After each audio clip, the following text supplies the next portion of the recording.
12장. 예수께서 그들에게 비유를 들어 말씀하시기 시작하셨습니다. 어떤 사람이 포도원을 하나 만들어 울타리를 치고 땅을 파서 포도즙 짜는 틀자리를 만들고 망대를 세웠다. 그러고는 어떤 농부들에게 포도원을 세주고 멀리 떠났다. 수확할 때가 되자 주인은 포도원에서 난 소출 가운데 얼마를 받아오라고 종을 농부들에게 보냈다. 그런데 그들은 그 종을 잡아다가 때리고는 빈손으로 돌려보냈다. 그러자 주인은 그들에게 다른 종을 보냈다. 그러나 그들은 그 종의 머리를 때리고 모욕했다. 주인은 또 다른 종을 보냈지만 그들은 그 종을 죽여버렸다. 그러고 나서도 주인은 계속해서 다른 종들을 많이 보냈는데 농부들은 그 종들을 때리고 덜어는 죽이기도 했다. 주인에게는 이제 단 한 사람, 바로 사랑하는 자기 아들이 남아 있었다. 그는 마지막으로 아들을 보내면서 그들이 내 아들은 존중하겠지라고 말했다. 그러나 농부들은 자기들끼리 수군거렸다. 이 사람은 상속자다. 가서 그를 죽이자. 그러면 그 유산은 우리가 차지가 될 것이다.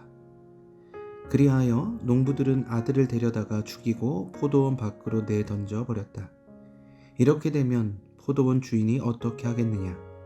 그가 와서 그 농부들을 죽이고 다른 사람들에게 포도원을 줄 것이다. 너희는 성경에서 이런 말씀을 읽어보지 못했느냐? 건축자들이 버린 돌이 집 모퉁이의 머릿돌이 됐다.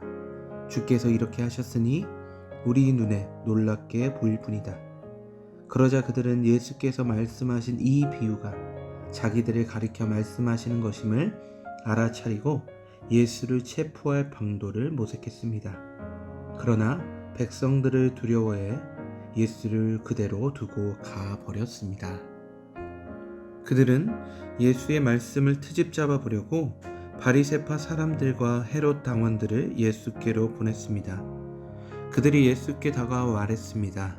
선생님, 우리는 선생님을 참된 분으로 알고 있습니다. 선생님은 사람을 겉모습으로 판단하지 않기 때문에 사람으로 인해 동요되지 않고 하나님의 진리를 참되게 가르치신다고 들었습니다. 그런데 우리가 가이사에게 세금을 내는 것이 옳습니까? 옳지 않습니까? 우리가 세금을 내야 합니까? 내지 말아야 합니까? 예수께서는 위선적인 그들의 속셈을 다 아시고 말씀하셨습니다. 왜 너희가 나를 시험하느냐?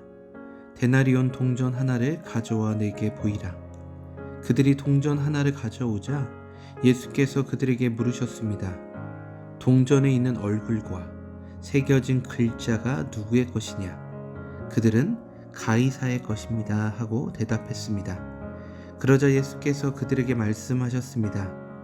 가이사의 것은 가이사에게 바치고 하나님의 것은 하나님께 바치라. 그들은 예수께 몹시 감탄했습니다. 부활이 없다고 주장하는 사두개파 사람들이 예수께 와서 물었습니다. 선생님, 모세가 우리를 위해 쓰기를 만약 형이 자식 없이 아내만 남겨놓고 죽으면 동생이 그 형수와 결혼해서 형의 대를 이을 자식을 낳아야 한다라고 했습니다. 그런데 7 형제들이 있었습니다. 첫째가 결혼을 했는데 자식 없이 죽었습니다. 둘째가 그 형수와 결혼했는데 그도 역시 자식이 없이 죽었습니다. 셋째도 마찬가지였습니다. 그렇게 7 형제 모두가 자식 없이 죽었고 결국 그 여자도 죽었습니다. 7 형제들이 다 이 여자와 결혼을 했으니 부활할 때에 이 여자는 누구의 아내가 되겠습니까? 예수께서 대답하셨습니다. 너희가 성경도 모르고 하나님의 능력도 몰라서 그렇게 잘못 생각하는 것이 아니냐. 죽은 사람들이 살아날 때에는 시집도 가지 않고 장가도 가는 일이 없다. 그들은 마치 하늘에 있는 천사들 같이 될 것이다. 죽은 사람의 부활에 대해서는 모세의 책에 가시떨기 나무가 나오는 곳에서 하나님께서 모세에게 말씀하시기를 나는 아브라함의 하나님, 이삭의 하나님, 야곱의 하나님이다 하신 것을 읽어보지 못했느냐? 하나님께서는 죽은 사람들의 하나님이 아니라 살아있는 사람들의 하나님이시다. 너희가 크게 잘못 생각하고 있다. 율법학자들 가운데 한 사람이 와서 그들이 논쟁하는 것을 들었습니다. 예수께서 그들에게 대답을 잘하시는 것을 보고 예수께 물었습니다. 모든 계명들 가운데 어떤 것이 가장 중요한 계명입니까? 예수께서 대답하셨습니다. 첫째로 중요한 계명은 이것이다. 이스라엘아 들으라. 주 우리 하나님은 오직 한 분이시다. 내 마음과 내 목숨과 내 뜻과 내 힘을 다해 주 내 하나님을 사랑하라 하는 것이고, 두 번째로 중요한 계명은 이것이다. 내 이웃을 내 몸과 같이 사랑하라 하는 것이다. 이것보다 더 중요한 계명은 없다. 그 사람이 대답했습니다. 선생님, 옳은 말씀입니다.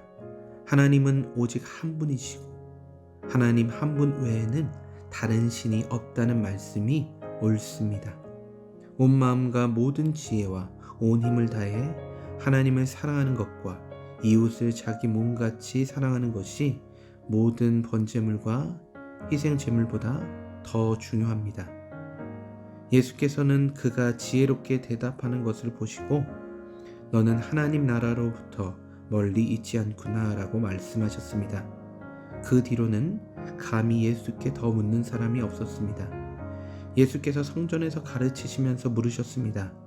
어째서 율법학자들이 그리스도를 다윗의 자손이라고 하느냐? 다윗 자신이 성령으로 감동돼 이렇게 친히 말했다. 주께서 내 주께 말씀하셨다. 내가 내 원수들을 내 발 아래 굴복시킬 때까지 너는 내 오른편에 앉아 있으라. 다윗 자신도 그분을 주라 부르는데 어떻게 그리스도가 다윗의 자손이 될 수 있겠느냐? 많은 사람들이 예수의 말씀을 기쁘게 들었습니다. 예수께서 가르치시면서 말씀하셨습니다. 율법 학자들을 조심하여라. 이들은 긴 옷을 입고 다니기를 좋아하고 시장에서 인사받기를 좋아한다. 또 회당에서 높은 자리와 잔치에서 윗자리에 앉기를 좋아한다. 그들은 가부의 집을 삼키고 남에게 보이려고 길게 기도한다. 이런 사람들은 더 큰 심판을 받을 것이다. 예수께서는 성전 헌금함 맞은편에 앉아 사람들이 헌금함에 돈 넣는 것을 보고 계셨습니다. 많은 부자들이 큰 돈을 넣었습니다. 그런데 가난한 과부 한 사람이 다가오더니 렙돈 동전 2개, 곧 1고드란트를 넣었습니다. 예수께서 제자들을 불러 말씀하셨습니다. 내가 너희에게 진실로 말한다. 이 가난한 과부가 어느 누구보다 더 많은 헌금을 드렸다. 그들은 모두 풍족한 가운데서 드렸지만 이 여인은 가난한 가운데서도 자신이 가지고 있던 모든 것, 곧 자기 생활비 전부를 드렸다.